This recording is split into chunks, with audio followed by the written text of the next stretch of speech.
This is TWiT.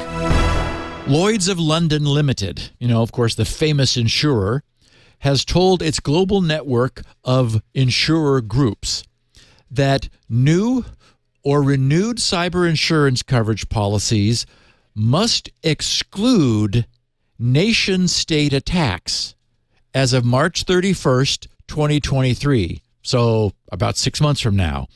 Lloyd cited systemic risk to the insurance market as a whole as a reason for the change, also adding that policies must also exclude losses from war unless there is a separate exclusion for this type of, I guess, an exclusion for the exclusion.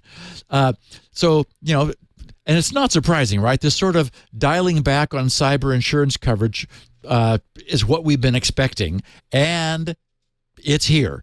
Insurance firms are seeking ways to, get control of the spiraling cost that they're seeing, driven by recent increases in cybercrime, especially ransomware. Nation-state attacks are often most targeted and more about espionage than just casual theft or causing damage, but the consequences do sometimes spill over to do considerable damage to other organizations. And the NotPetya incident of 2017 appears to be the primary factor driving this decision. We talked about this a couple times. There was a protracted legal battle between Merck and its fleet of insurers over, get this, $1.4 billion that Merck was claiming in damages caused by that attack. And remember, Leo, we talked about it must be that they were just like trying to replace all the PCs that they had. Yeah. I mean, $1.4 billion. There's also loss of business revenue, too, though, remember. I mean, if you're down for true. 5 weeks, that could be $1 billion in a company. That big, could hurt right? you. Yeah. So anyway, as we've noted before, cyber insurance coverage had previously been relying on an acts of war exclusion to address incidents such as these. But last year's ruling, I forgot to mention that Merck won their battle. They got their $1.4 billion from their insurers. So in basically in response to this, the insurers are saying, okay, let's rethink contracts moving forward here. So there's now an explicit nation-state exclusion. The invasion of Ukraine has stoked fears among among insurers that similar cyber exchanges may slip their containment and cause, ancillary damage.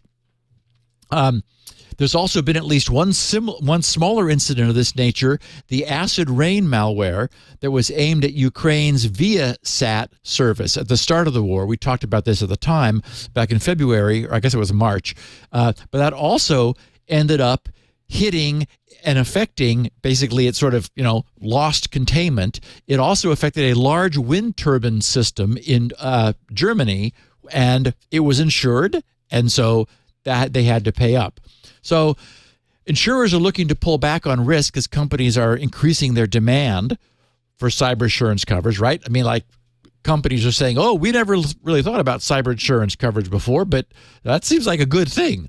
And Lloyd's has been planning a change of this sort for some time.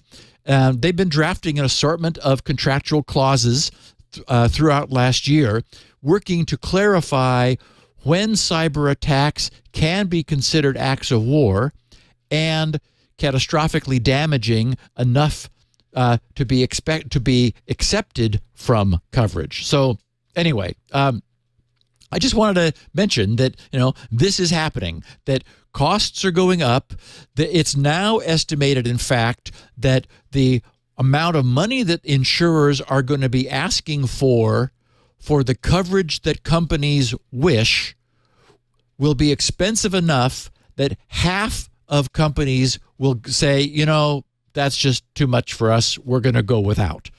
So, insurance is always tough, right? Because you're paying for it whether you need it or not, until you do need it, and then you sure wish you had it. So anyway, we are seeing a general tightening in the insurance market, basically a raising of operating costs for corporations as a consequence of so many that have, been insured and forced major payouts.